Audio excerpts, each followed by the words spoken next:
കഴിഞ്ഞ മാസം ഇവിടെ വരമഹാലക്ഷ്മി പൂജയായിരുന്നു.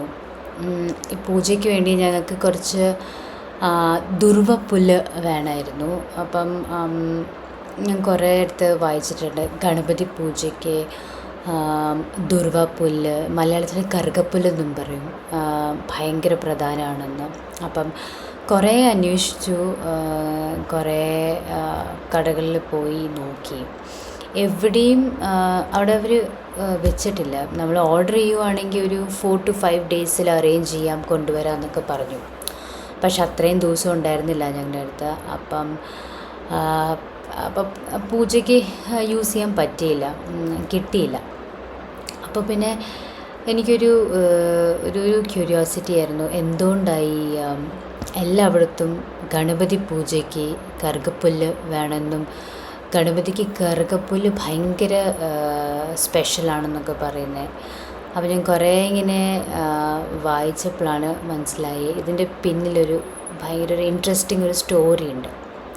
അപ്പോൾ ആ സ്റ്റോറി ഇന്ന് ഷെയർ ചെയ്യാമെന്ന് വിചാരിച്ചു. സോ പണ്ട് ഒരു അനലാസുരൻ എന്ന് പറഞ്ഞൊരു അസുരനുണ്ടായിരുന്നു. ഈ അസുരൻ്റെ ശക്തി എന്ന് പറഞ്ഞാൽ തീയായിരുന്നു. ഈ തീ വെച്ച്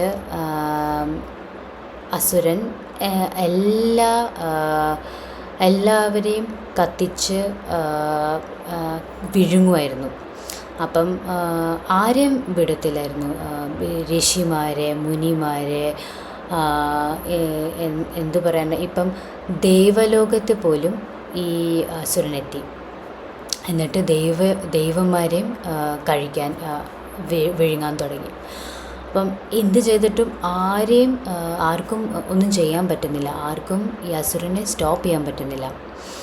അപ്പം ഇങ്ങനെ കുറേ ആലോചിച്ചിട്ടാണ് ദേവന്മാർ വിചാരിച്ചു, ഓക്കെ നമുക്ക് ഗണപതിയുടെ അടുത്തേക്ക് പോവാം, സഹായം ചോദിച്ച് നമുക്ക് ഗണപതിയുടെ അടുത്തേക്ക് പോവാം. അപ്പം അവിടെ എത്തി ഗണപതിയോട് ഫുൾ കഥ പറഞ്ഞു, സിറ്റുവേഷൻ പറഞ്ഞു. അപ്പം ഗണപതി സമ്മതിച്ചു. ഗണപതി പറഞ്ഞു, ഞാൻ വരാം, ഞാൻ സഹായിക്കാം, നമുക്ക് ഈ അസുരനെ സ്റ്റോപ്പ് ചെയ്യാം എന്നൊക്കെ പറഞ്ഞു.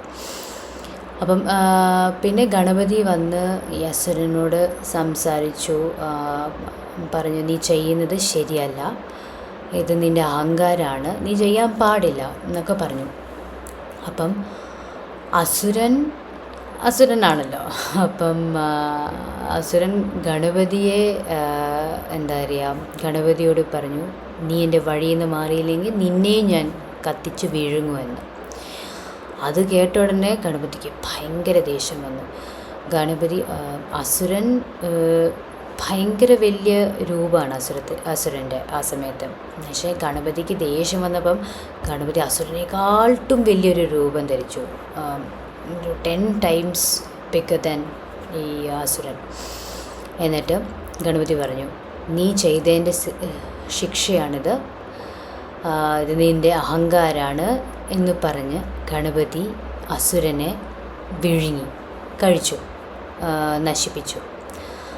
അപ്പം എല്ലാവരും ഭയങ്കരമായിട്ട് സന്തോഷവും സമാധാനവുമായി എല്ലാവർക്കും. ബിക്കോസ് ഈ അസുരനെ കൊന്നു, ഗണപതിയും ഹാപ്പിയായി, എല്ലാം സോൾവായി.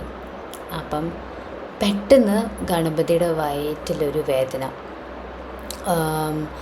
എന്നിട്ട് ആ വേദന ഇത്ര കൂടി ഒന്നും ചെയ്യാൻ പറ്റുന്നില്ല. ഗണപതി പെട്ടെന്ന് നിലത്ത് വീണു. എന്നിട്ട് കുറേ അന്വേഷിച്ചപ്പോഴാണ് മനസ്സിലായ ഈ വേദന അനലാസുരനിൽ നിന്ന് വരുന്ന ചൂട് കാരണം ഉണ്ടായ വേദനയാണ്. ആ ചൂട് പോവാണ്ട് ആ വേദന മാറില്ല. അപ്പോൾ അടുത്തുള്ള ആൾക്കാരൊക്കെ ഭയങ്കരമായിട്ട് ടെൻഷൻ അടിച്ച് ഹെൽപ്പ് ചെയ്യാൻ തുടങ്ങി. അപ്പം ചില ആൾക്കാർ ഈ ചന്ദനത്തിൻ്റെ പേസ്റ്റൊക്കെ എടുത്ത് ഗണപതിയുടെ വയറുമേ പുരട്ടാൻ തുടങ്ങി. പിന്നെ ചില ആൾക്കാർ അപ്പം പറയുന്നതെന്ന് പറഞ്ഞാൽ തണുത്ത ചന്ദ്രനെ കൊണ്ട് വെച്ചു തണുപ്പിക്കാൻ വേണ്ടി, അത് വർക്കായില്ല. പിന്നെ ഏറ്റവും തണുപ്പുള്ള മൗണ്ടൻസിൽ നിന്ന് കുറേ തണുത്ത സ്നോ കൊണ്ടുവന്നു തണുപ്പിക്കാൻ വേണ്ടി, അതും വർക്കായില്ല. എത്ര നോക്കിയിട്ടും ഗണപതിയുടെ വേദന മാറുന്നില്ല. അപ്പം അവിടെ അഗസ്ത്യ മുനി വന്നു. മുനി പെട്ടെന്നൊരു ഒരു ഇല, ഒരു പുല്ല് ഇങ്ങനെ ഗണപതിയുടെ വയറുമേൽ വെച്ചു. അപ്പം ഗണപതിക്ക് കുറച്ചിങ്ങനെ ആശ്വാസമായി. അപ്പം അവിടെ പെട്ടെന്ന് സപ്ത ഋഷിമാരും വന്ന് ഇങ്ങനെ പുല്ല് വയ്ക്കാൻ തുടങ്ങി. അപ്പം ഇങ്ങനെ പുല്ല് വയ്ക്കും തോറും ഗണപതിയുടെ വേദന കുറഞ്ഞു തുടങ്ങി. അപ്പം പെട്ടെന്ന് ഗണപതിയുടെ വേദന മാറി, കംപ്ലീറ്റായിട്ട് മാറി, ഫുള്ളായിട്ട് സുഖമായി. എന്നിട്ട് ഗണപതി എണീറ്റു, ഭയങ്കര സന്തോഷമായി. ഋഷിമാരോടൊക്കെ നന്ദി പറഞ്ഞു. ഗണപതി ഇതും പറഞ്ഞു, അന്ന് ഇന്ന് തൊട്ട് എന്നെ പൂജിക്കുമ്പം ഈ ദുർവാപ്പുല്ല്, അപ്പം ഈ പുല്ല് അന്ന് മുനിമാർ വെച്ച പുല്ല് ഈ ദുർവാപ്പുല്ലായിരുന്നു. അപ്പോൾ ഈ നമ്മൾ മലയാളത്തിൽ കറുകപ്പുല്ലെന്ന് പറയുന്നതും ഈ അർഗം പുല്ലെന്നും പറയും ചില സ്ഥലത്ത്. അപ്പം ഈ കറുകപ്പുല്ലായിരുന്നു അന്ന് ഋഷിമാർ വെച്ചത്. അപ്പം ഗണപതി പറഞ്ഞു, ഇനി തൊട്ട് എന്നെ പൂജിക്കുമ്പം ഈ പുല്ല് എന്നെ ഇത് യൂസ് ചെയ്യണം, അർച്ചന ചെയ്യാൻ വേണ്ടി ഉപയോഗിക്കണം എന്ന് പറഞ്ഞു. അപ്പം ആൾക്കാരുടെ ജീവിതത്തിൽ എന്തെങ്കിലും തടസ്സങ്ങളുണ്ടെങ്കിൽ ഗണപതിയെ പ്രാർത്ഥിക്കുകയാണെങ്കിൽ ഈ കറുകപ്പുല്ല് ഉപയോഗിക്കുന്നത് വളരെ നല്ലതാണ്. ഇപ്പം ആക്ച്വലി എനിക്കിങ്ങനെ ഓർമ്മ വരുന്നുണ്ട്, ചെറുപ്പത്തിലൊക്കെ നമ്മൾ നാട്ടിൽ പൂജയൊക്കെ കാണുമ്പം അവിടെ ഇങ്ങനെ ഒരു ഗ്രാസ് യൂസ് ചെയ്യാറുണ്ട്. ബാക്കി ഭഗവാന്മാർക്കൊക്കെ ഫ്ലവേഴ്സാണ് യൂസ് ചെയ്യുന്നത്, പൂക്കളാണ് യൂസ് ചെയ്യുന്നത്. പക്ഷേ ഗണപതിക്ക് മാത്രം കറുകപ്പുല്ല് ഉപയോഗിക്കും. പക്ഷെ നമ്മൾ അപ്പോഴൊന്നും ആലോചിക്കുന്നില്ല എന്തുകൊണ്ടാണ് ഇങ്ങനെ ഒരു സെപ്പറേറ്റ് ഇത്. പക്ഷേ ഇതൊരു ഭയങ്കര ഒരു ഇൻട്രസ്റ്റിംഗ് ആയിട്ടുള്ളൊരു സ്റ്റോറി ആയിട്ട് എനിക്ക് തോന്നി. അപ്പം എല്ലാവർക്കും ഈ സ്റ്റോറി ഇഷ്ടപ്പെട്ടു എന്ന് വിചാരിക്കുന്നു. Thank you.